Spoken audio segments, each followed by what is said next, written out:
14장. 여호와께서는 모세에게 문둥병이 나은 사람의 정결 의식에 관한 규정을 이렇게 말씀하셨다. 문둥병이 나은 사람을 제사장에게 데려오면 제사장은 야영지 밖으로 나가서 그를 진찰해야 한다.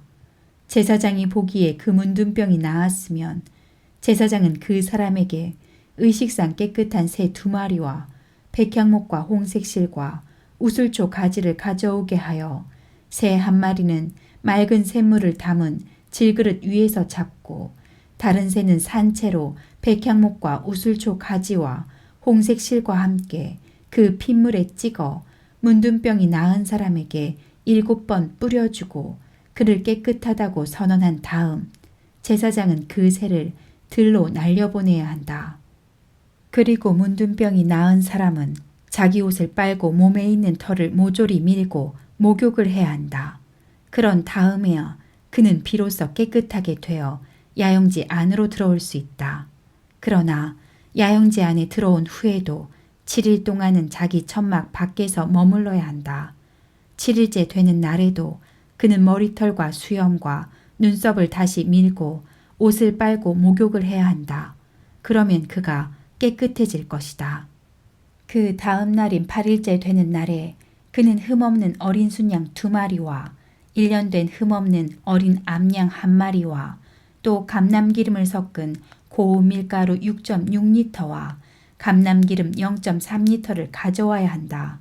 그러면 제사장은 그 사람을 성막 입구로 데려다 놓고 또 그가 가져온 예물도 그곳에 두고 어린 순양 1마리와 감람기름 0.3리터를 제단 앞에서 흔들어 허물을 속하는 속건제로 나 여호와에게 바친 다음 그 어린 순양은 속죄 제물과 번제물을 잡는 거룩한 곳에서 잡아야 한다. 그리고 그 속건 제물은 매우 거룩하므로 속죄 제물과 마찬가지로 제사장의 몫이다. 제사장은 이 속건 제물의 피를 가져다가 그 사람의 오른쪽 귓볼과 오른쪽 엄지손가락과 오른쪽 엄지발가락에 바르고 또 그 감람기름을 자기 왼쪽 손바닥에 부은 다음 오른쪽 손가락으로 그것을 찍어서 나 여호와 앞에 7번 뿌리고 손바닥에 남은 기름의 일부는 그 사람의 오른쪽 귓볼과 오른쪽 엄지손가락과 오른쪽 엄지발가락에 속건제물의 피를 바를 때와 같이 바르고 그 기름의 나머지는 그 사람의 머리에 발라 제사장은 나 여호와 앞에서 그를 위해 속죄해야 한다. 그런 다음 제사장은 속죄제를 드려 부정해서 깨끗함을 받으려고 하는 그 사람을 위해 다시 속죄하고 또 번제물을 잡아 그것을 곡식으로 드리는 소제물과 함께 제단에 바쳐 그를 위해 속죄해야 한다.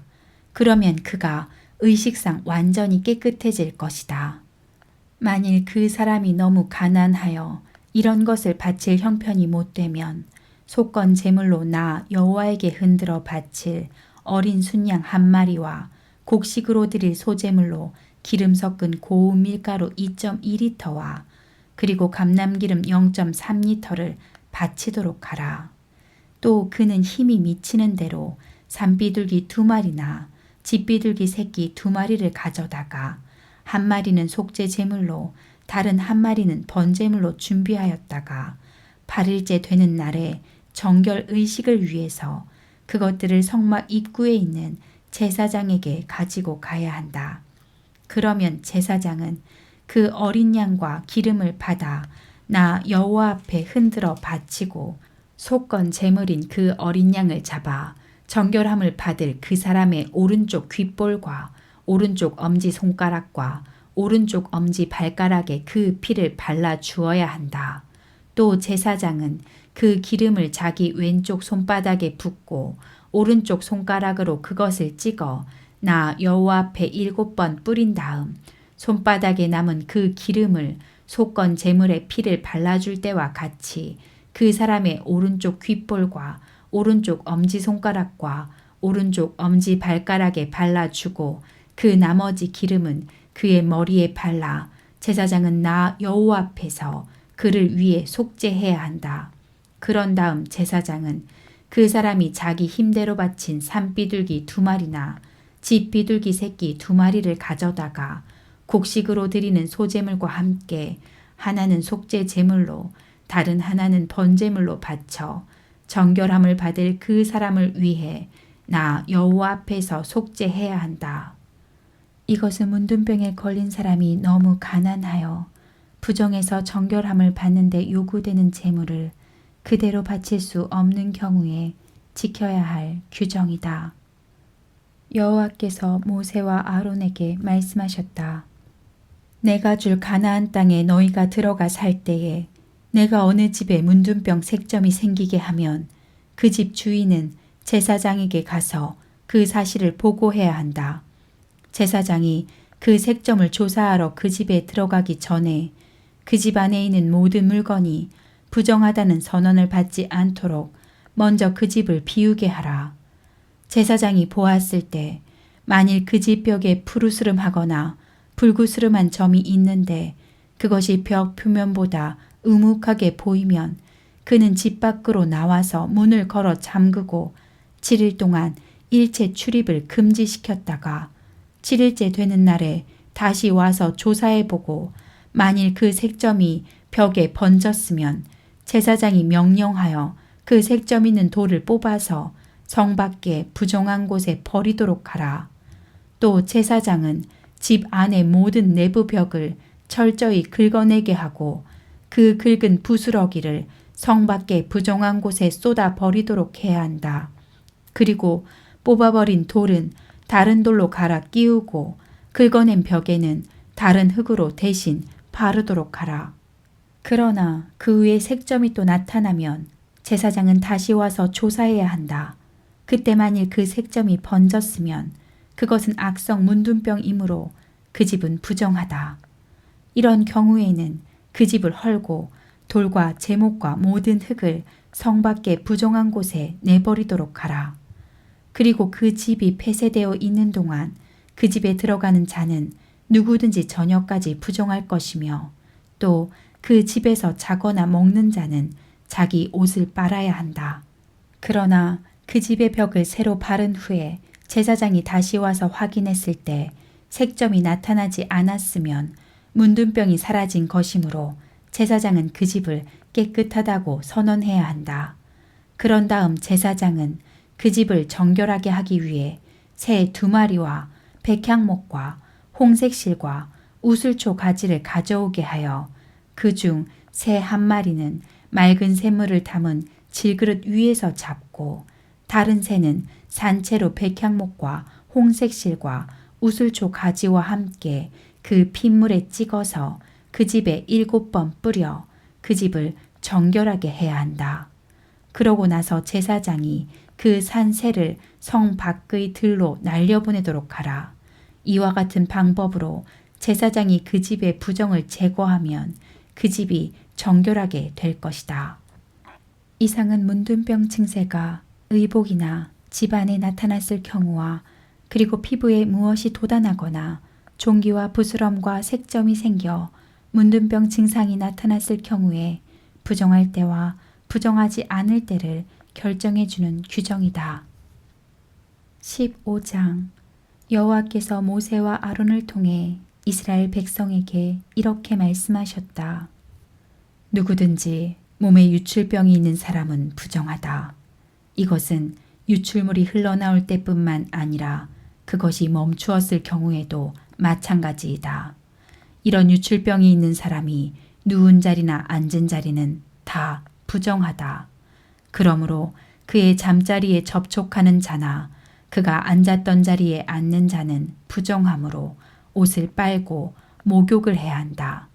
그러나 저녁까지는 여전히 부정할 것이다. 그리고 그 유출병이 있는 사람의 몸에 접촉하는 자도 마찬가지로 옷을 빨고 목욕을 해야 한다. 그도 역시 저녁까지는 부정할 것이다. 만일 유출병이 있는 사람이 다른 사람에게 침을 뱉으면 그 사람은 옷을 빨고 목욕을 해야 한다. 그러나 저녁까지는 여전히 부정할 것이다. 또 유출병이 있는 사람이 앉은 안장도 부정하며 그가 깔고 있던 물건이 무엇이든 그것에 접촉하거나 그것을 옮기는 자도 부정하게 되므로 옷을 빨고 목욕을 해야 한다. 그러나 저녁까지는 여전히 부정할 것이다. 만일 유출병 있는 자가 씻지 않은 손으로 어떤 사람을 만지면 그 사람은 옷을 빨고 목욕을 해야 한다.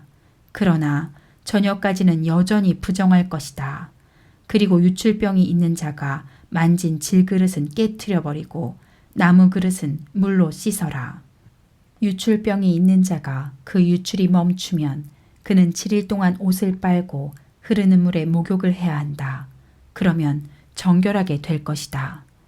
8일째 되는 날에 그는 산비둘기 2마리나 집비둘기 새끼 2마리를 성막 입구 나 여호와 앞에 가져와서 제사장에게 주어야 하며 제사장은 그 중 1마리를 속죄제로 다른 1마리는 번제로 드려서 유출이 멈춘 그 사람을 위해 속죄해야 한다.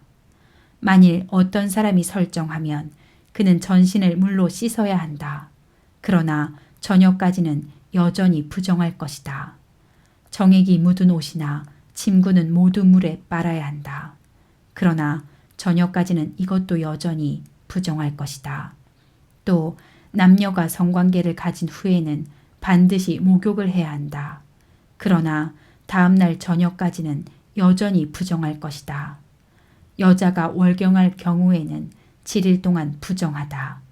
그리고 그 여자를 만지는 자도 저녁까지 부정할 것이며 생리기간 동안에 그 여자가 앉거나 누운 자리는 다 부정하다. 그러므로 그 여자의 침구나 그 여자가 앉았던 곳을 만지는 자는 옷을 빨고 목욕을 해야 한다. 그러나 저녁까지는 여전히 부정할 것이다.